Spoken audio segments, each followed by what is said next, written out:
المؤمنون الذين إذا ذكر الله وجلت قلوبهم وإذا تليت عليهم آياته زادتهم إيمانا رب العالمين কুরআনুল কারীমের সূরা আনফালের 2 নম্বর আয়াতের মধ্যে 5টা বিষয় আলোচনা করেছেন। আমি আজকে এই 5টা বিষয় আলোচনা করব না। ভাইরা আমার, বন্ধুরা আমার, রব্বুল আলামিন বলেন ইন্নামাল মুমিনুনা আল্লাযীনা ইযা যুকিরাল্লাহ, সফল ঈমানদার হওয়ার জন্য 5টা গুণ অর্জন করা লাগবে। আওয়াজ দেয়া বলুন তো কয়টা গুণ অর্জন করা লাগবে? 1 নাম্বার গুণ হলো ইযা যুকিরাল্লাহ,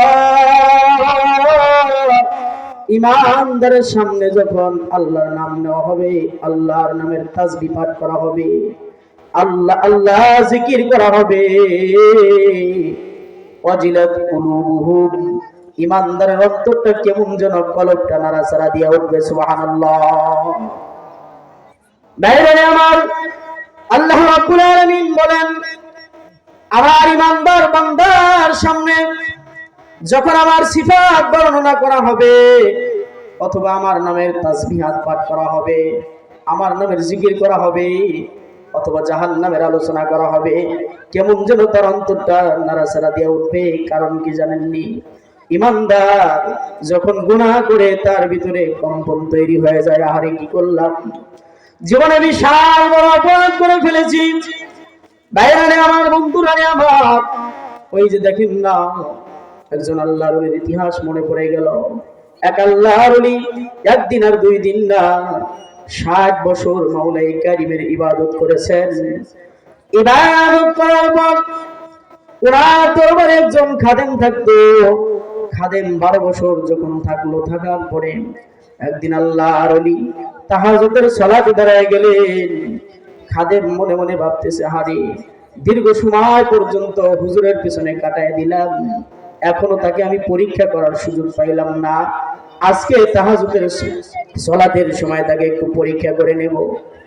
আল্লাহ বান্দা তাহাজ্জুদের সালাতের সময় ওযুর পানি আল্লাহর ওলির কাছে দিলেন, ওযু করায় দিলেন। আল্লাহর ওলি যখন নামাজে দাঁড়ায় গেলেন, ওই খাদেমও তার পিছনে যায় নামাজ বিছায় নামাজে দাঁড়ায় গেছেন। আল্লাহর ওলি 2 হাত তুলে আল্লাহর কাছে দোয়া করতেছে, আল্লাহ, জীবনে কত ইবাদত বন্দেগী করলাম, ও মালিক তুমি আমাকে মাফ করে দাও, আমার ইবাদত গুলো কবুল করিয়ে নাও। এইভাবে যখন আল্লাহর কাছে কাকুতি মিনতি করতেছে, কেমন যেন অদৃশ্য থেকে আওয়াজ আসতেছে, আল্লাহর ওলি তুমি আমার কাছে কাকুতি মিনতি করে কোনো লাভ নাই। আমি জানি তুমি 60 বছর আমার ইবাদত করো। 60 বছর কেন, 60,000 বছর যদি ইবাদত করো, আমি আল্লাহ একদিনও তোমার ইবাদত কবুল করব না। জোরে কান নাউজুবিল্লাহ। প্রিয় ভাইরা আমার, আল্লাহর ওলি এই আওয়াজ শুনতেছে, তারপরেও বারবার কান্নাকাটি করতেছে আর বলতেছে, আল্লাহ আমারে ক্ষমা করে দাও। আর পিছন দিক থেকে ওই খাদেমও কেমন যেন আওয়াজগুলো শুনতেছে আর বলতেছে, হারে এই 12টা বছর আমি কার পিছনে কাটাইলাম, এত নাফরমান বান্দা, এত বছর যাবত ইবাদত বন্দেগী করে, তারপরেও মাওলায় তার ইবাদত কবুল করে না। আল্লাহর ওলি নামাজ শেষ করে দোয়াও শেষ করে ফেললেন। এবার খাদেম ডাক দিয়ে বলতেছে, হযরত জি মনে কিছু নেবেন না, আজকে আমি আপনাকে পরীক্ষা করার জন্য আপনার পিছনে দাঁড়িয়ে গিয়েছিলাম, দেখলাম আপনি মাওলার কাছে 2 হাত তুলে কাকুতি মিনতি করে কাঁদতেছে, কিন্তু কান্নাকাটি করলে লাভ হবে কি? মাওলার পক্ষ থেকে জবাব আসতেছে, আপনার ইবাদত কবুল করা হবে না। তারপরেও কেন আল্লাহর দরবারে কান্নাকাটি করেন? আল্লাহর ওলি ডাক দিয়ে বলে, খাদেম তুমি কত বছর যাবত আমার কাছে থাকো? কয় মাত্র 12 বছর। কয় 12 বছর যাবত তুমি থাকো, আর আমি 60 বছর যাবত আমার মাওলাই কারীমের ইবাদত বন্দেগী করি। এই 60 বছরে একদিন আমার তাহাজ্জুদের সালাত ছোটে নাই, এই 60 বছরে একদিন আমার অবিনাশ স্বাস্থ্য 5 ওয়াক্ত নামাজ কোনো কিছু ছোটে নাই, তারপরেও আমার মাওলা এই শব্দ আমারে শোনাইতেছে। এবার খাদেম ডাক দিয়ে বলে, হযরত জি তাহলে কেন আপনি মাওলার ইবাদত করেন? কেন ইবাদত করেন? কারণ আপনার তো আখিরাত বরবাদ হয়ে গেছে, দুনিয়া আপাতত উপার্জন করে নেন না। আপনারা কি বলেন, কথা ঠিক না ঠিক? আপনার তো আখিরাত শেষ হয়ে গেছে, আপাতত দুনিয়ার আরামায়েশটা একটু ভোগ করে যান না। আল্লাহর ওলি চোখের পানি ছেড়ে ছেড়ে কান্দে আর বলে, খাদেম রে 12 বছরের মধ্যে মাত্র একবার শুনেছো, তারপরেই বলতেছো দুনিয়া উপার্জন করে দুনিয়ার আরামায়েশ করার জন্য। তুমি শোনো, 60 বছর যাবত ইবাদত করি, তারপরেও মাওলার দরবার ছাড়ি না। খাদেম বলে, কারণটা কি বলবেন? নিকয় কারণ হলো, এই দুনিয়ার জমিনের মধ্যে মানুষ যদি অপরাধ করে কোন মালিকের কাছে আশ্রয় নিতে পারে, সন্তান যদি বাবার সাথে অপরাধ করে মায়ের কাছে আশ্রয় নিতে পারে, মায়ের কাছেও যদি অপরাধ করে ফেলে তাহলে দাদা দাদি কারো না কারো কাছে আশ্রয় নেওয়া যায়। চিৎকার মেরে বলুন, কথা ঠিক নেবে ঠিক? কিন্তু আমি এমন একজন রবের ইবাদত করি, আমি এমন একজন মালিকের ইবাদত করি, আমার এই মালিক যদি আমাকে তার দরবার থেকে তাড়ায় দেয়, দ্বিতীয় আর কোনো দরবার নাই যে ওই মালিকের কাছে যাব, যাওয়ার পরে কান্নাকাটি করব, ক্ষমা নিয়ে ফিরে আসবো। না না না, এই জন্য আমার কাজ হলো মাওলার দরবারে কান্নাকাটি করা, ক্ষমা চাওয়া। আর ক্ষমা করা না করা সেটা আমার মাওলার ব্যাপার। সুবহানাল্লাহ। অদৃশ্য দিকে আওয়াজ আসতেছে, হে আল্লাহর ওলি 60 বছর যাবত ইবাদত বন্দেগী করলাম, আমি আল্লাহ একদিনের ইবাদত কবুল করি নাই, প্রতি রাত্রি শুধু তোমাকে সোহকান তারায়া দেই। শোনো, আজকে এমন একটা কথা আমাকে শোনাইছো যে আমার দরবার ছাড়া তোমার কোনো জায়গা নাই। আমি 60 বছর যে ইবাদত করছো, 60 বছরের ইবাদত কবুল তো করলাম ওই বাকি, এবং তোমার নামটাকে আমার সমস্ত আউলিয়াদের কাতারে লিখে দিলাম। সুবহানাল্লাহ। এজন্য ভাইরা আমার, বন্ধুরা আমার, এই দুনিয়াতে অপরাধ করার পরে ভাবতে পারি আরে আমার জীবন মনে হয় হালাক হয়ে গেছে, আমার জীবন মনে হয় শেষ হয়ে গেল। না না না, আমার মাওলা বলে, বান্দা অপরাধ করেছো, অন্যায় করেছো, আমার দরবারে ফিরে আসো, আমার নামের তাসবিহাত গুলো পাঠ করো। বান্দা, ইন্নামাল মুমিনুনা আল্লাযীনা ইযা যুকিরাল্লাহ ওয়াজিলাত কুলুবুহুম। বান্দারে, ইযা যুকিরাল্লাহ, বেশি বেশি আমার নামের তাসবিহাত আর জিকির করতে থাকো। দেখবা আমি আল্লাহ তাআলা তোমার অন্তঃকরণ থেকে গুনাহের কালো দাগগুলোকে এমন ভাবে মুছে দেব, মনে হয় কেমন যেন তুমি জীবনে কোনোদিন গুনাহই করো নাই। সুবহানাল্লাহ।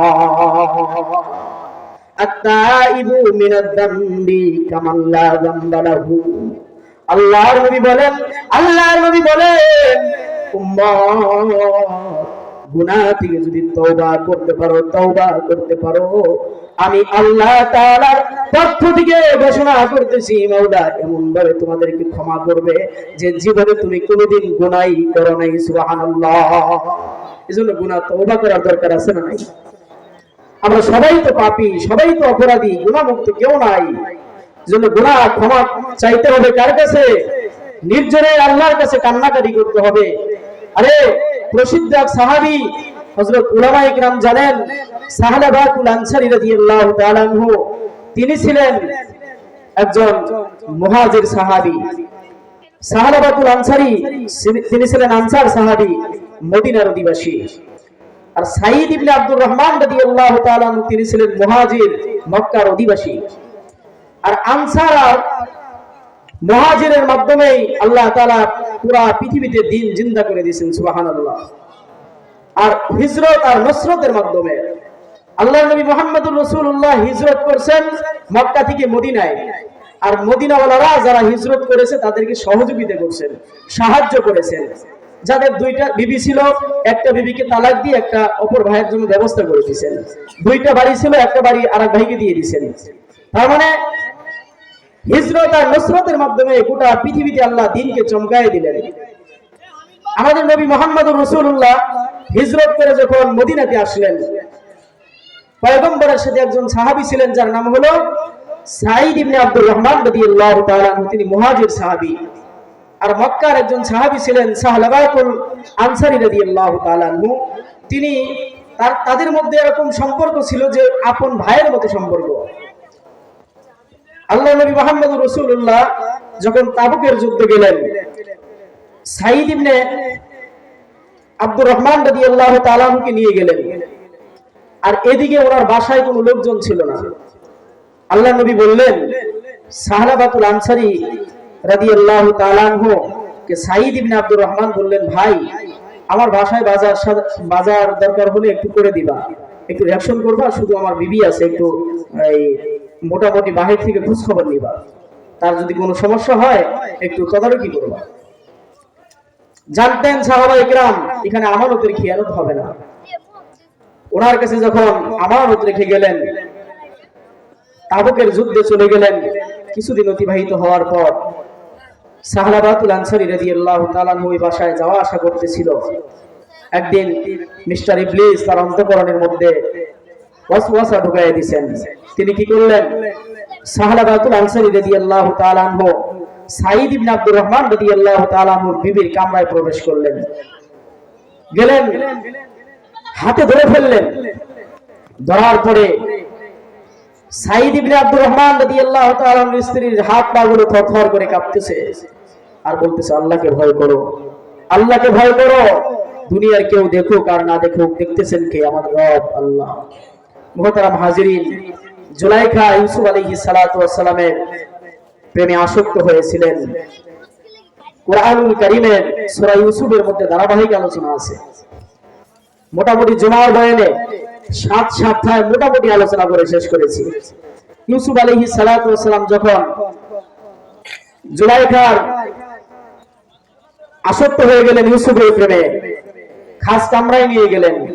কিতাবে লেখে জুলাইখা ওই কামরার মধ্যে একটা জায়গা ছিল, ওখানে মূর্তি রাখা ছিল, ওনার ওনার দ্বারা মূর্তিগুলোকে ঢাকতেছিল। ইউসুফ পয়গম্বর জিজ্ঞেস করলেন, এগুলো ঢাকতেছো কেন? বলতেছে, এগুলো ঢাকার পেছনে কারণ হলো ওরা আমার রব, ও আমার দেবতা, আমি ওকে সিজদা করি, ওকে রব মানি, সুতরাং এখানে অপকর্ম করলে সে দেখে ফেলবে।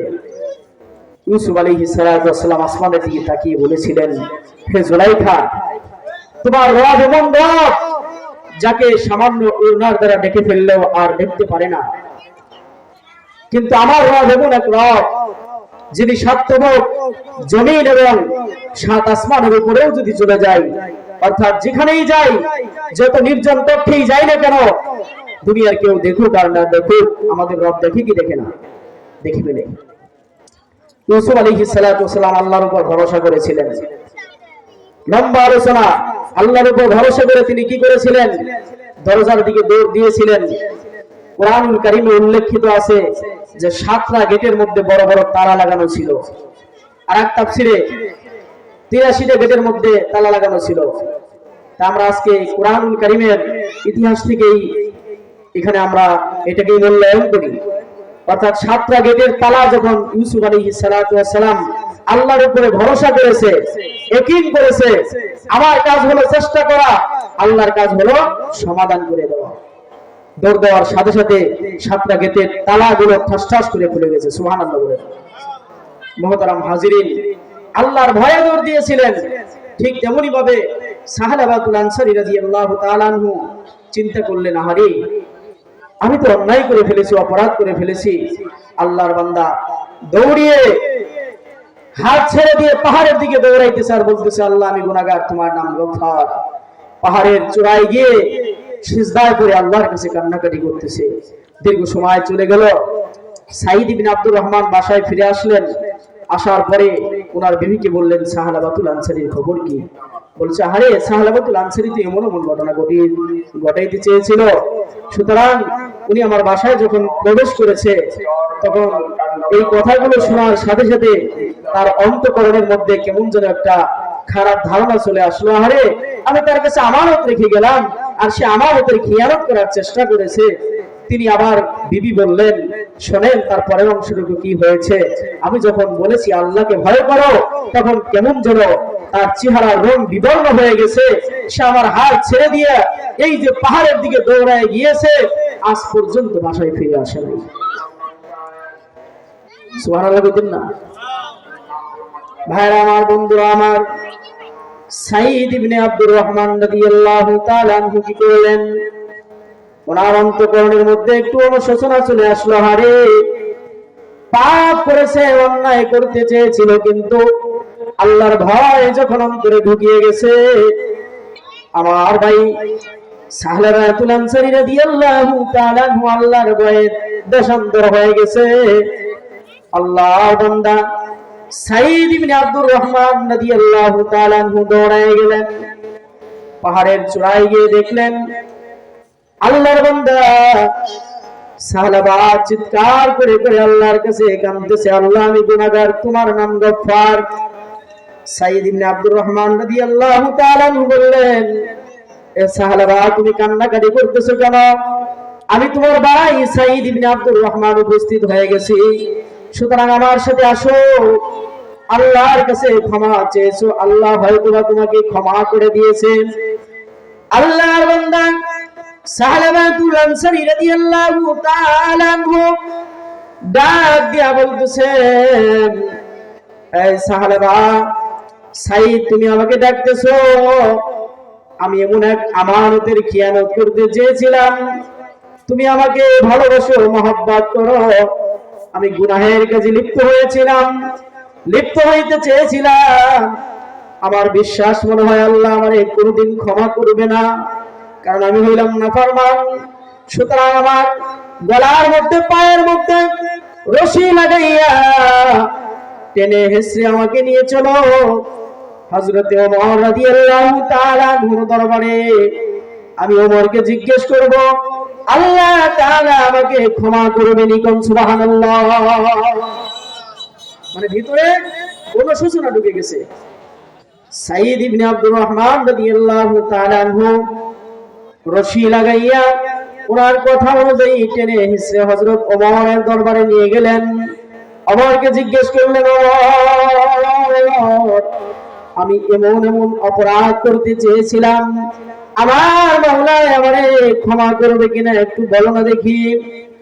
আমিরুল মুমিনিন ওমর ইবনুল খাত্তাব রাদিয়াল্লাহু তাআলা আনহু বলতেছেন, এই সাহলাবাতুল আনসারী, আমার দরবার থেকে বের হয়ে যাও, তুমি নাফরমান, আমানতের খিয়ানত করতে চেয়েছো, সুতরাং তুমি আমার দরবার থেকে বের হয়ে যাও। সাহলাবাতুল আনসারী রাদিয়াল্লাহু তাআলা আনহু বলতেছেন, ভাই সাঈদ রে, আমাকে নিয়ে চলো হযরতে আলীর দরবারে, আলীকে জিজ্ঞেস করব আল্লাহ আমাকে ক্ষমা করবে কিনা। আলীর দরবারে চলে গেলেন, আলীকে জিজ্ঞেস করলেন, আলী রে, আমি এমন এমন অপরাধ করতে চেয়েছিলাম, আল্লাহ আমাকে ক্ষমা করবে কিনা। আলীও বলতেছেন, এই সাহলাবাতুল আনসারী, তুমি আমানতের খিয়ানত করেছো, সুতরাং তুমি আমার দরবার থেকে বের হয়ে যাও। হযরতে আলীর দরবার থেকে বের হয়ে গেলেন, ডাক দিয়ে বলে, ভাই সাঈদ, আমাকে নিয়ে চলো হযরত আবু বকর সিদ্দিক রাদিয়াল্লাহু তাআলা আনহুর দরবারে। আমি আবু বকরকে জিজ্ঞেস করব, আমার আল্লাহ আমার গুনাহসমূহগুলো মাফ করবে কিনা। সাঈদ ইবনে আব্দুর রহমান রাদিয়াল্লাহু তাআলা আনহু বলেন, আমি তাকে নিয়ে চললাম হযরত আবু বকর সিদ্দিকের দরবারে। আবু বকর সিদ্দিকের দরবারে যখন উপস্থিত হয়ে গেলাম, আবু বকর সিদ্দিককেও বলা হলো, আর সিদ্দিক আকবর রাদিয়াল্লাহু তাআলা আনহু বলেন, নাফরমান, গুনাহ করেছো, অন্যায় করেছো, অপরাধ করেছো, আমার দরবার থেকে বের হয়ে যাও, বের হয়ে যাও। এবার আবু বকরের দরবার থেকে বের হয়ে গেলেন, আর বলতেছে, ভাই সাঈদ রে, হাতের রশিটা একটু ছেড়ে দাও। ওমরের দরবারে গেলাম, ওমর তাড়াইয়া দিল। আলীর দরবারে গেলাম, আলীও তাড়াইয়া দিল। উসমান আলীর দরবারে গেলাম, আবু বকরের দরবারে গেলাম, তারা সবাই আমাকে তাড়াইয়া দিল। আমি চেয়েছিলাম দেখি সাহাবে ইকরামের মাধ্যমে আমার সমস্যাগুলো সমাধান করা যায় কিনা। এখন আমি কি করব? বিশ্ব নবী রাহমাতুল লিল আলামিনের দরবারে নিয়ে চলো। সুবহানাল্লাহ। আল্লাহর নবী বিশ্ব নবী রাহমাতুল লিল আলামিনের দরবারে নিয়ে যাওয়া হলো। সাহাবাতুল আনসারী বললেন, ইয়া রাসূলুল্লাহ, ইয়া হাবিবাল্লাহ, নবী গো, আমি এমন এমন অপরাধ করে ফেলেছি। আল্লাহর নবী ডাক দিয়ে বলেন, এই নাফরমান সাহাবাতুল আনসারী, অন্যায় করেছো, অপরাধ করেছো, গুনাহ মাফ করার মালিক আমি না, এটা হলো আল্লাহ। নাফরমান আমার দরবার থেকে বের হয়ে যাও। আপনারা বলুন তো দেখি, রাহমাতুল লিল আলামিন যদি তার দরবার থেকে বের করে দেয়, তাহলে ওই উম্মতের আর কোন আশ্রয়স্থল থাকে? কি বলেন? আল্লাহ নবী বিশ্ব নবী রাহমাতুল লিল আলামিনের দরবার থেকে যখন সাহাবায়ে কেরামকে দুইজন সাহাবী বের হয়ে গেলেন, সাঈদ ইবনে আব্দুর রহমান রাদিয়াল্লাহু তাআলা বললেন, এই সাহাবারা, আল্লাহর দরবারে কান্নাকাটি করো, তুমি নাফরমান। চেয়েছিলাম তোমার সাথে সম্পর্ক রাখার জন্য, না না না, আর তোমার সাথে কোনো সম্পর্ক থাকবে না। এবং কি কিতাবে লেখেন, সাহাবাতুল আনসারী রাদিয়াল্লাহু তাআলা আনহুর একটা কন্যা ছিল, হযরত হাফসা রাদিয়াল্লাহু তাআলা আনহা। তিনিও বাবাকে বলতেছে, আব্বু, ওমর তার দরবার থেকে বের করে দিল, উসমান, আলী, আবু বকর সবাই বের করে দিল। আল্লাহর নবী বিশ্ব নবী রাহমাতুল লিল আলামিন যখন তার দরবার থেকে বের করে দিল, আব্বু গো, যতক্ষণ পর্যন্ত নবী মুহাম্মদুর রাসূলুল্লাহ তার দরবারে তোমাকে আশ্রয় না দিবে, ততদিন পর্যন্ত আমি হাফসা তোমাকে আব্বা বলে পরিচয় দেব না। ভাইরা আমার, বন্ধুরা আমার, সাহাবাতুল আনসারী রাদিয়াল্লাহু তাআলা আনহু আবার দৌড়ে পাহাড়ের মধ্যে চলে গেলেন, জঙ্গলের মধ্যে লুকাইয়া একটা গর্তের ভিতরে ঢুকে পড়লেন, আর কান্নাকাটি করে, আল্লাহ, আমি গুনাহগার, তোমার নাম গফফার, ও মালিক, আমি এত গুনাহ করেছি, অপরাধ করেছি।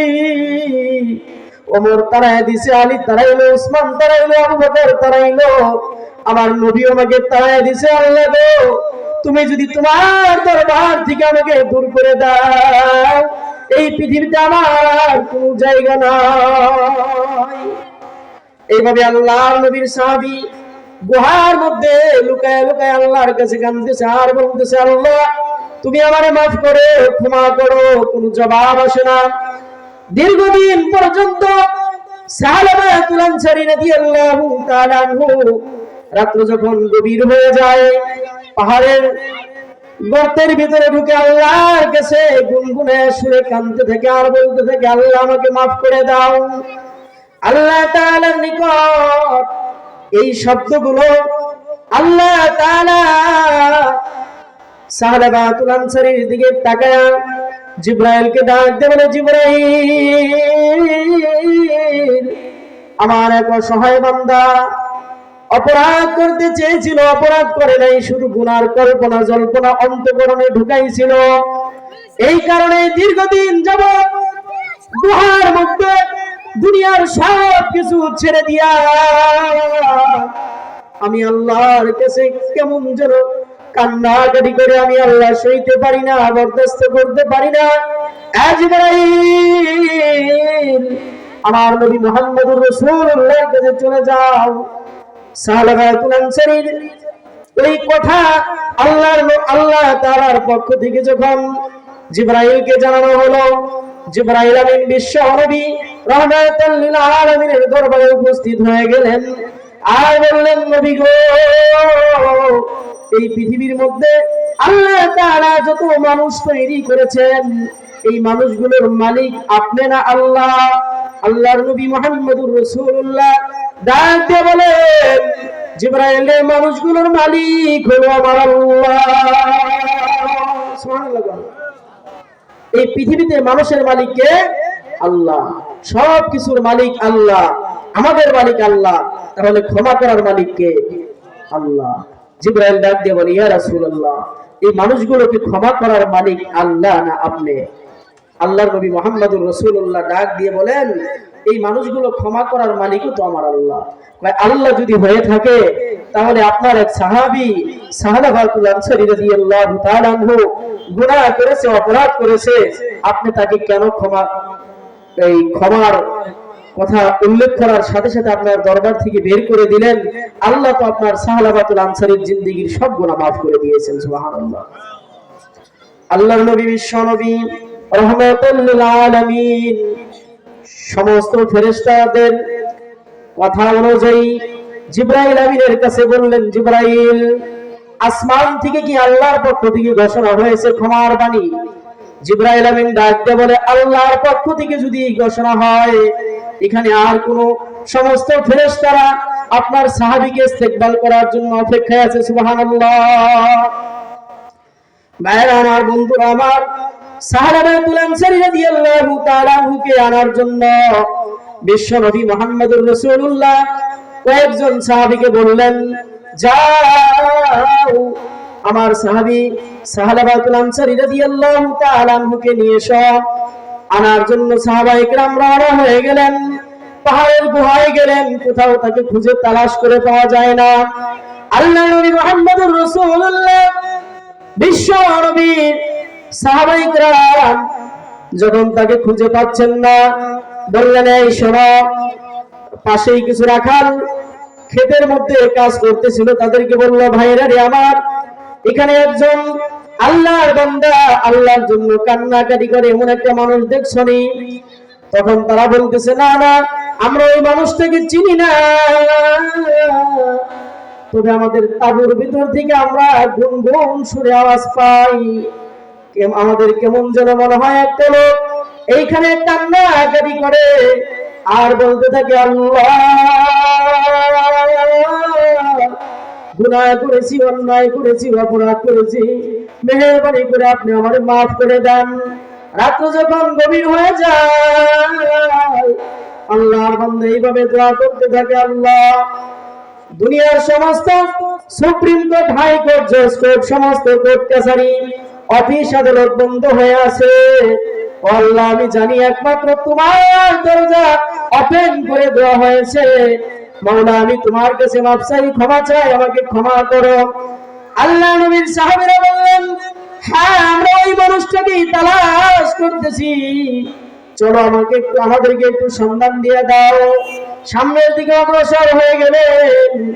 যাওয়ার পরে রাত্র গভীর হয়ে গেল, অপেক্ষায় অপেক্ষমান, গুনগুন সুরে আওয়াজ আসতেছে, আল্লাহ, আমার মনে হয় দুনিয়ার কেউ আমাকে শোনায় দিবে না, তুমি আমাকে ক্ষমা করে দাও না।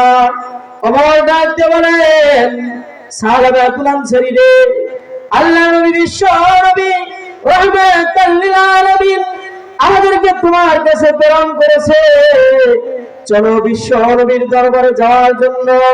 সিজদায় পড়ে সাহাবাতুল আনসারী রাদিয়াল্লাহু তাআলা আনহু বলতেছেন, তোমার দরবারে গিয়েছিলাম, তোমার দরবার থেকে আমাকে বের করে দিয়েছো। আলীর দরবারে গেলাম, উসমান, আবু বকর দরবারে গেলাম, বের করে দিল। বলো তো দেখি, আল্লাহ নবী, বিশ্ব নবী, রাহমাতুল লিল আলামিন সত্যি কি আমাকে তালাশ করতেছি কিনা? ওমর ডাক দিয়ে বললেন, হ্যাঁ, আল্লাহ তাআলার পক্ষ থেকে মাওলাই কারীম জিবরাইল আমিনকে বিশ্ব নবীর দরবারে পাঠিয়েছেন। আল্লাহ তাআলা বাকি জিন্দেগীর সমস্ত গুনাহ তোমার ক্ষমা করেছে। সুবহানাল্লাহ। সাহাবাতুল আনসারী রাদিয়াল্লাহু তাআলা সহ কয়েকজন সাহাবী নবীর দরবারে আসলেন। আর এইদিকে ফজরের সালাত পয়গম্বরের ইমামতিতে শুরু হয়ে গেল। আল্লাহ নবী নবী রাহমাতুল লিল আলামিন নামাজে দাঁড়ায় গেলেন। নামাজে দাঁড়াইয়া পয়গম্বর সূরা তাকাসুর তেলাওয়াত শুরু করলেন। আলহাকুমুত তাকাসুর হাত্তা যুরতুমুল মাকাবির, এই আয়াতে কারিমা পর্যন্ত পৌঁছে যাওয়ার সাথে সাথে পিছন দিক থেকে বিকট একটা আওয়াজ হয়ে গেল। আল্লাহ নবী মুহাম্মদুর রাসূলুল্লাহ নামাজ শেষ করে ডানে বামে সালাম ফিরিয়ে পিছনের দিকে চলে আসলেন। দেখলেন আর কেউ না, ওই যে সাহাবাতুল আনসারী রাদিয়াল্লাহু তাআলা আনহু আল্লাহর ভয়ে আল্লাহর ভয়ে, জাহান্নামের ভয়ে দীর্ঘদিন যাবত নবীর দরবার ছাড়া ছিল। ওই সাহাবী দুনিয়ার ওই সাহাবী এরকম ফ্লোরের মধ্যে পড়ে আছে। নবীজি সাহাবায়ে আনসারীর বুকের মধ্যে হাত রেখে বললেন, ও সাহাবায়ে কিরাম, আমার সাহাবায়ে আনসারী আর দুনিয়াতে নাই। আমার সাহাবায়ে আনসারী দুনিয়া থেকে বিদায় হয়ে গেছে, তার কাফন দাফনের ব্যবস্থা করে ফেলো। আমি নবী নিজে জানাজা পড়ে তাকে কবরে কবরস্থ করব। আল্লাহ নবী রাহমাতুল লিল আলামিন গোসল করার পারমিশন যখন দিয়ে দিলেন, কিতাবে লেখে হাফসা রাদিয়াল্লাহু তাআলা আনহু দৌড়ে আসছে, বাবার লাশের উপরে জড়ায় ধরে ধরে কান্দে আর বলে, আব্বা, ওমর তো দরবার থেকে তাড়িয়ে দিয়েছিল, উসমান, আলী, আবু বকর সবাই তাড়িয়ে দিয়েছিল। এজন্য আমিও বলেছিলাম, আব্বু, যতদিন পর্যন্ত নবী মুহাম্মদুর রাসূলুল্লাহ তোমাকে তার দরবারে আশ্রয় না দিবে, ততদিন পর্যন্ত আমি তোমাকে আব্বু বলে পরিচয় দেব না। বাবা গো, তুমি মাওলার কাছে এমন ভাবে কাঁদছো, এমন ভাবে তওবা করেছো, আল্লাহ খুশি হয়ে জিবরাইল আমিনের মাধ্যমে তোমার জন্য ক্ষমার ঘোষণা হয়ে গেছে। সুবহানাল্লাহ। প্রিয় ভাইরা আমার, বন্ধুরা আমার, নবী মুহাম্মদুর রাসূলুল্লাহ হাফসার কান্না সহ্য করতে পারেন না। পয়গম্বরের দুই চোখ মুবারক বেয়ে বেয়ে পানি মুবারক পড়তেছিল। আল্লাহর নবী হাফসাকে বললেন, হাফসা রে, তোমার আব্বা সাহাবার ইন্তেকালের পর থেকে আজকে থেকে আমি নবী মুহাম্মদুর রাসূলুল্লাহ তোমার বাবা হয়ে গেলাম। সুবহানাল্লাহ। এক বাবা বিদায় হয়েছে, আসল বাবা ঠিকানা হয়ে গেছে। বন্যা আলহামদুলিল্লাহ। কি বলেন আপনারা? কি বলেন? বিশ্বনবী মুহাম্মদুর রাসূলুল্লাহ সাল্লাল্লাহু আলাইহি ওয়াসাল্লাম হাফসা রাদিয়াল্লাহু তাআলা আনহার পিতা হয়ে গেলেন। আর আমাদের দেশে তো বাবার অভাব নাই। আসল বাবা আমাদের পয়গম্বর মুহাম্মদুর রাসূলুল্লাহ তো আমাদের কি রূহানি পিতা না? কি বলেন? রূহানি পিতা। এখন তো জাতির পিতারও অভাব নাই। কি বলেন? এখন তো জাতির পিতার অভাব নাই। তবে আমরা বাস্তব চোখে জাতির পিতার আবার এই মাঝে মাঝে অনেক রাস্তাঘাটে অনেক মোড়ের মধ্যে দেখি অনেক জাতির জনক, জাতির পিতা, তাদের মূর্তিগুলোকে উৎখাত করা হয়। এর পিছনে এখান থেকেই বোঝা গেল এরা কখনো জাতির পিতা হতে পারে না। জাতির পিতা হলেন হযরতে ইব্রাহিম আলাইহিস সালাতু ওয়াস সালাম। মুহতারাম হাজিরিন, আল্লাহর নবী মুহাম্মদুর রাসূলুল্লাহ যাদের আমাদের রূহানি পিতা, আমাদের রূহানি পিতা, তার মানে রূহের চিকিৎসা যিনি করেন, রূহ কোন পথে চলবে, আবার আত্মার কাজ কি হবে, এই কাজের পিতা তো বাবাকে দিক নির্দেশনা দেন। কি বলেন? পিতা বাবাকে দিক নির্দেশনা দেন, ভালো ভালো কাজের কথা বলেন যে বাবা এইভাবে চলবা, ওইভাবে চলবা। আমাদের নবী রূহানি পিতা হওয়ার কারণে আমাদেরকে অনেক দিক নির্দেশনা দিয়েছেন। আর সেই দিক নির্দেশনা থেকেই আজকে আমি আপনাদেরকে একটা কথা বলে যাই যে আমরা কখনো মুরিদ হতে পারি, কোনো সমস্যা নাই। মুরিদ হওয়া 1 কোটি বার জায়েজ, তাতে কোনো সমস্যা নাই। কিন্তু আল্লাহ ওয়ালাদের কাছে মুরিদ হতে হবে। বুঝতে পেরেছেন? বায়াত হবেন কার কাছে? আল্লাহ ওলিদের কাছে। বায়াত হওয়া 1 কোটি বার জায়েজ, 1 কোটি বার জায়েজ। যদি কেউ বায়াতের বিরোধিতা করে, তাদের সাথে আমাদেরও কিছু প্রশ্ন আছে, অনেক প্রশ্ন, এখানে বলার সময় নেই। এজন্য বায়াতের বিরোধিতা করা যাবে না। নবী মুহাম্মদুর রাসূলুল্লাহ জিহাদের বায়াত নিয়েছেন। নবী মুহাম্মদুর রাসূলুল্লাহ উম্মতের অনেক সময় অনেকভাবে বায়াত নিয়েছেন। আমার আত্মার খোরাক ঠিক করার জন্য, আমার রূহের চিকিৎসা করার জন্য যদি আমি ভালো কোনো পীরের দরবারে যেতে পারি তাহলে যাব, কিন্তু ভণ্ডদের দরবারে না। বুঝতে পেরেছেন? ভণ্ডদের দরবারে যাওয়া যাবে না। যে বাবার কাছে গেলে বাবা নাকি আমাদের কলবের মধ্যে আয়নাও বসায় দেয়। কি বলেন? কলবে আয়না বসায় অনেক বাবা আছে না নাই? অনেক বাবা আছে এরকম। এজন্য আমি আপনাদেরকে বলতে চাই, মুরিদ হওয়া জায়েজ আছে, তবে শর্ত হলো খাঁটি আল্লাহর ওলিদের কাছে যাবেন, তাদের হাতে বায়াত হবেন। বায়াত হওয়ার পরে তারা যে তাসবিহাত, জিকির, আজকার দিবে, ইবাদত বন্দেগী করার কথা বলবে, এগুলো আপনি অবশ্যই অবশ্যই যথারীতি পালন করবেন। দেখবেন সব সমস্যার সমাধান হয়ে গেছে। তারা রূহের চিকিৎসা করে। মুহতারাম হাজিরিন, আল্লাহর নবীও আমাদের রূহানি পিতা, আর হাফসাকেও আল্লাহর নবী বললেন আমি তো তোমার বাবা, সুতরাং তুমি আমার আজকে থেকে মেয়ে। এক বাবা বিদায় হয়েছেন, উত্তম বাবার সন্তান পেয়ে গেছেন। হাফসা রাদিয়াল্লাহু তাআলা অনেক খুশি হয়ে গেলেন। আল্লাহর নবী মুহাম্মদুর রাসূলুল্লাহ সাহাবাতুল আনসারী রাদিয়াল্লাহু তাআলা আনহু কাফন দাফন সমাপ্ত করলেন। আমিরুল মুমিনিন হযরত ওমর বললেন, নবী আমি আপনাকে একটা জিনিস দেখতেছি, দীর্ঘ সময় পর্যন্ত আমি খেয়াল করতেছি, আপনি একটা কাজ করলেন। কাজটা হলো যে আপনার দুইটা পা মুবারক পুরা জমিনে লাগান না, কেমন যেন শুধুমাত্র বৃদ্ধা আঙ্গুলি ভর করে করে আপনি চলতেছেন। এটার পিছনে কারণ কি? আল্লাহর নবী মুহাম্মদুর রাসূলুল্লাহ বললেন, শোনো আমি কেন আমার দুইটা পা জমিনে লাগাই না জানো? ভাইয়ের আমার, দিলের কান লাগাইয়া শোনেন, বিশ্ব নবী রাহমাতুল লিল আলামিনের সাহাবীকে আল্লাহ কেমন ভাবে ক্ষমা করেছেন। নবী মুহাম্মদুর রাসূলুল্লাহ বললেন, ওমর রে, আমি দুইটা পা এই জন্য জমিনে লাগাইতে পারতেছি না, আমি এমন একটা পরিস্থিতি এখন দেখতেছি, আমার সাহাবা আল্লাহর কাছে এমন ভাবে রোনাজারি করেছে আর আল্লাহ এমন ভাবে কবুল করেছে, এই কবুলিয়তের কারণে আল্লাহ তার আসমান থেকে হাজার হাজার লক্ষ লক্ষ ফেরেশতা আমার সাহাবার জানাজায় পাঠিয়ে দিয়েছে। কোন সুবহানাল্লাহ। আমি দেখতেছি সমস্ত ফেরেশতারা কানায় কানায় ভরপুর হয়ে গেছে, আর এই সমস্ত ফেরেশতাদের কারণে আমি দেখলাম আমার পুরো পাও দুইটা জমিনে লাগাবো এতটুক জায়গা আমি ফাঁকা পাই নাই। সুবহানাল্লাহ। মুহতারাম হাজিরিন, কেমন তওবা করেছেন, জীবনে কত গুনাহ করলাম, আরে তওবার কথা তো মনেই থাকে না। কি বলেন? আত-তাইবু মিনাজ যামবি কামান লা যামবা লাহু। তওবা করেন, তওবা করেন। আমি বলেছি ইয়া আইয়ুহাল্লাযীনা আমানু তুবু ইলাল্লাহি তাওবাতান নাসুহা। আরে ভাই তওবায়ে নাসুহা করেন। তওবায়ে নাসুহা করার দ্বারা কি হবে? জিন্দেগীর সমস্ত গুনাহ maaf করবেন।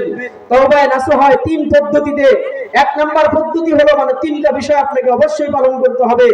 এক নাম্বার বিষয়, যে গুনাহ করেছেন এই গুনাহ থেকে আল্লাহর কাছে খালেস দিয়ে তওবা করা, গুনাহের জন্য অনুশোচনা করা, আর ওই গুনাহ জিন্দেগিতে না করা। এটার নাম হলো তওবায়ে নাসুহা। তওবায়ে নাসুহা করে নেন, এখনই মনে মনে নিয়ত করেন, আল্লাহ এশার নামাজ থেকে আর কোনো নামাজই ছাড়বো না। পারবেন না ইনশাআল্লাহ? ভাইরা আমার, বন্ধুরা আমার, তওবার দ্বারা কি হয়? দুনিয়াতে বেটাগিরি অনেক কিছুই করেন, অনেক সময় আমি আপনাদেরকে অনেক আলোচনায় শুনিয়েছি, আজকেও কথায় কথা চলে আসলো এই হিসেবে বলতেছি। পাকিস্তানের লিয়াকত আলী পাঠান নাম শোনেন নাই? উনি খুব তাকাব্বুরি লোক ছিলেন, নিজের বরাত্ব প্রকাশ করতেন, অহংকার অহংকার ভাব ছিল। এই লিয়াকত আলী পাঠান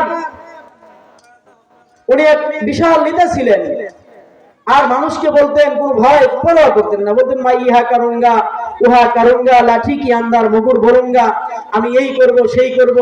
আমাদের নেতারা করে কি করে না? কি বলেন ভাই? কেউ রাগ করেন না, বোঝানোর জন্য বলতেছি।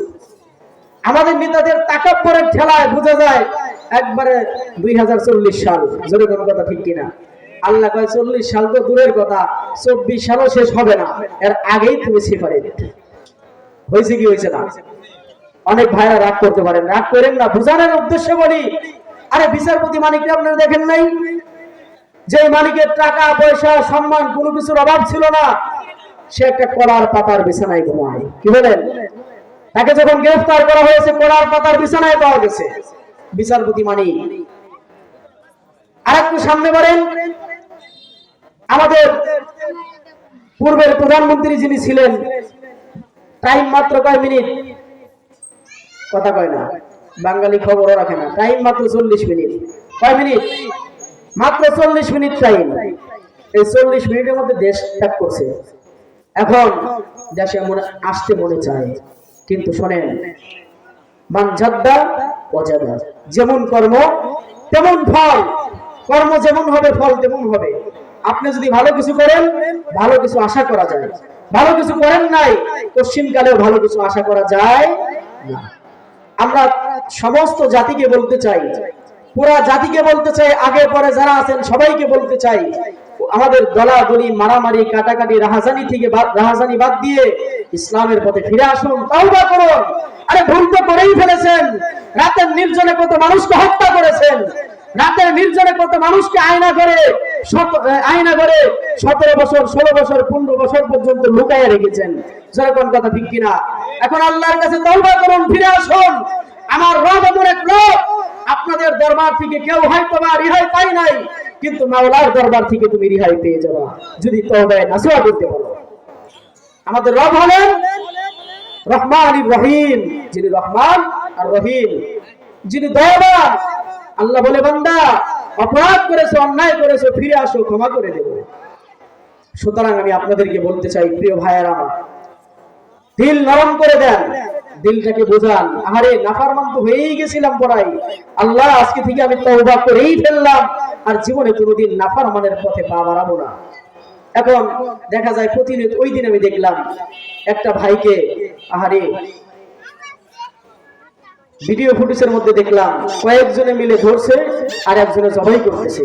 সে মানুষ, কি বলেন আপনারা? আমাদের বাংলাদেশের ঘটনা বলতেছে। আর কিছুদিন আগের ইতিহাস তো অনেক কিছু, জুলাই আগস্টের আগে তো অনেক কিছুই হয়েছে। এখন বর্তমানে চলতেছে যা, আল্লাহর কাছে দোয়া করতে থাকেন, আর আল্লাহর কাছে এটাও দোয়া করবেন, আল্লাহ যাতে ইসলামী শাসনতন্ত্র আমাদের বাংলাদেশে কায়েম করে দেয়। সকলে বলুন আমিন। যতদিন পর্যন্ত দেশে ইসলাম প্রতিষ্ঠিত না হবে, ততদিন পর্যন্ত আমাদের ক্ষমার আশা করা যায়। ক্ষমার আশা আল্লাহর পক্ষ থেকে না, মানে আমরা জাতি মুক্তি পাওয়ার আশা করা যায় না। আমার এক উস্তাদে মুহতারাম বলছেন, আমাদের দেশের পরিবর্তন এতটুকু হয়েছে, অনেক বাইরে রাগ করতে পারেন, আরে মদ যদি বোতলের ভিতরে থাকে ওটা পাক না না পাক? পাক বলে মদ, পাক না না পাক? তাহলে এই মদ যদি গ্লাসের মধ্যে থাকে, গ্লাসটা পাক না না পাক? পুরাটাই না পাক। তাহলে এই যে ভিতরে মদ লুকায়িত আছে, আমার উস্তাদ মুহতারাম বললেন যে আমাদের দেশের স্বাধীনতা আমরা এতটুকু পেয়েছি, পরিবর্তন এতটুকু পেয়েছি, এক বোতল থেকে আর এক বোতলে মদ শুধু ঢেলে দিয়েছি। কথা ঠিক লেগে? এক বোতল থেকে আর এক বোতলের মধ্যে মদ শুধু ঢেলে দিয়েছি আমরা। এখনো তো জাতি মুক্তির আশা করা যায় না। এই জন্য আমি আপনাদেরকে বলবো, যারা ক্ষমতায় আসার চেষ্টা করতেছেন, আসবেন, আসেন, আমাদের কোনো সমস্যা নাই। তবে শর্ত হলো, ক্ষমতায় যেই যান, ইসলামকে ভাইরাস করে ক্ষমতায় যাওয়া যাবে না, ইসলাম মেনেই ক্ষমতায় যেতে হবে। সুতরাং আজকে তওবা করতে হবে। আল্লাহর নবী মুহাম্মদুর রাসূলুল্লাহ সাল্লাল্লাহু আলাইহি সাল্লাতু ওয়াস সালাম এই জন্যই বলেছেন, কাফা বিল মাউতি ওয়াইদান। আলহামদুলিল্লাহ, আমাদের মাহফিলের প্রধান অতিথির আগমন হয়েছে, সকলেই বলবো আলহামদুলিল্লাহ, আলহামদুলিল্লাহ। কাফা বিল মাউতি ওয়াইদান, মৃত্যুর ওয়াজ মানুষের জন্য যথেষ্ট। এই জন্য মৃত্যুবরণ করার আগে আগে মরার জন্য প্রস্তুত হন। আমাদের পূর্বের জামানার নবী হযরত মূসা আলাইহিস সালাতু ওয়াস সালামের জামানায় দুর্ভিক্ষ দেখা দিল, বৃষ্টি হয় না। আল্লাহর নবী মূসা আলাইহিস সালাতু ওয়াস সালাম, ওনার কাছে সমস্ত উম্মতরা চলে গেলেন। নবী মূসা আলাইহিস সালাতু ওয়াস সালামকে বলতেছেন, পয়গম্বর, দীর্ঘদিন যাবত বৃষ্টি হচ্ছে না। মূসা আলাইহিস সালাতু ওয়াস সালাম কমপক্ষে 70,000 উম্মত নিয়ে মরুভূমির প্রান্তে চলে গেলেন। ইস্তিসকার নামাজ পড়লেন, দুই হাত আসমানের দিকে তুলে আল্লাহর কাছে রোনাজারি করতেছে, আল্লাহ, বৃষ্টি না হওয়ার কারণে জমিনে দুর্ভিক্ষ হয়ে গেল, আয় আল্লাহ তুমি বৃষ্টির ব্যবস্থা করে দাও। আল্লাহর পয়গম্বর মূসা আলাইহিস সালাতু ওয়াস সালাম দোয়া করতেছেন, দোয়া শেষ হয়ে গেল। আল্লাহর নবীর কাছে জিবরাইল আমিন উপস্থিত হয়ে গেলেন। জিবরাইল বলেন, ও পয়গম্বর মূসা আলাইহিস সালাতু ওয়াস সালাম, আপনি তো আল্লাহর কাছে দোয়া করেন, কিন্তু আল্লাহ আপনার দোয়া কবুল করবেন। তবে শর্ত হলো, আপনারা যে মাজলিসে 70,000 মানুষ নিয়ে বসা আছেন, এই মানুষগুলোর মধ্যে একটা লোক 40 বছর যাবত শুধু নাফরমানি করে।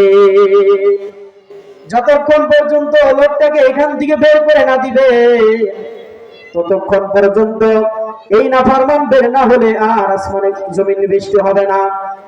আল্লাহ নবী মূসা আলাইহিস সালাতু ওয়াস সালাম তখন বললেন, ভাইরা আমার আল্লাহ তাআলা আমাদের দোয়া কবুল করবেন, তবে এখানে একজন নাফরমান আছে, 40 বছর যাবত মাওলাই কারীমের শুধু নাফরমানি করে। আমি তোমাকে বলছি বের হয়ে যাও। তুমি যতক্ষণ পর্যন্ত বের না হবা ততক্ষণ পর্যন্ত বৃষ্টি হবে না। আর তোমার কারণে 70,000 মানুষগুলো কষ্ট করবে, পুরা উম্মাত কষ্ট করবে, দেশের দুর্ভিক্ষ শেষ হবে না। সুতরাং তুমি যদি বের না হও তাহলে আমি কিন্তু তোমাকে আল্লাহর পক্ষ থেকে তোমার নাম জানবো, তোমার সব জানবো, তোমাকে এখান থেকে বের করে দেব। আল্লাহর বান্দা ভিতরে অন্তঃকরণে ভয় ঢুকে গেছে। আরে 40 বছর যাবত নাফরমানি করলাম, আমি 40 বছর যাবত নাফরমানি করলাম, তারপরে নাফরমানি করার পরে আমার মাওলা তার দরবার থেকে আমাকে তাড়াইয়া দেন নাই। আজকে আসলাম, এখন পর্যন্ত আমার মাওলা আমার নামটা প্রকাশ করেন নাই। আমি তো বড় নালায়েক, অযোগ্য, গুনাহগার, এমন এক গুনাহ করে ফেলেছি। এখন যদি আমি এখান থেকে বের হয়ে যাই তাহলে মানুষ আমাকে চিনবে, সারা জীবন ইতিহাসের পাতায় আমার নামটা লেখা থাকবে, আমি নাফরমান পরিচিত হয়ে যাব। এখান থেকে বের না হলেও তো মহা মুশকিল। আল্লাহর কাছে ডাক দিয়ে বলে, আল্লাহ আমি তোমার কাছে তওবা করতেছি, তওবায়ে নাসুহা করতেছি, আমি জীবনে আর কোনোদিন গুনাহ করব না। ও রব্বে কারীম, তুমি আমাকে মাফ করে দাও, ক্ষমা করে দাও। এই কথা বলার সাথে সাথে আল্লাহ তাআলা তার তওবাকে কবুল করেছেন, আর রহমতের বৃষ্টি মুষলধারে আরম্ভ হয়ে গেছে। যেরকম সুবহানাল্লাহ। হযরতে মূসা আলাইহিস সালাতু ওয়াস সালাম আল্লাহর কাছে বললেন, আল্লাহ তুমি বলেছো একজন নাফরমান এখানে আছে, আমি দেখলাম কোন নাফরমান বের হলো না, কেউ তো উঠা বসা করলো না, তারপরে তুমি এখানে কেন বৃষ্টির ব্যবস্থা করলে বুঝতে পারলাম না। আল্লাহ তাআলার কাছে যখন এই আরজি পেশ করা হলো, আল্লাহ ডাক দিয়ে বলে, এ পয়গম্বর মূসা, আমার বান্দা আমার কাছে এমন ভাবে তওবা করেছে, আর আমি আল্লাহ তার তওবাকে কবুল করে তার গুনাহ সমূহকে আমি গোপন করে রেখে দিলাম। তোমার দোয়াও কবুল করলাম, তার তওবাও কবুল করলাম, তার গুনাহ সমূহকে গোপন করে রেখে দিলাম। সুতরাং আমি তার দোয়ার বিনিময়ে বৃষ্টির ব্যবস্থা করে দিলাম। সুবহানাল্লাহ। এজন্য ভাইরা আমার, বন্ধুরা আমার, আল্লাহ বলেন, ইয়া আইয়ুহাল্লাযীনা আমানু তুবু ইলাল্লাহি তাওবাতান নাসুহা। আমরা সবাই তাওবায়ে নাসুহা করব তো ইনশাআল্লাহ। আল্লাহ তাআলা আমাদের সবাইকে তাওবায়ে নাসুহা করার তৌফিক দান করুন। সকলে বলুন আমিন।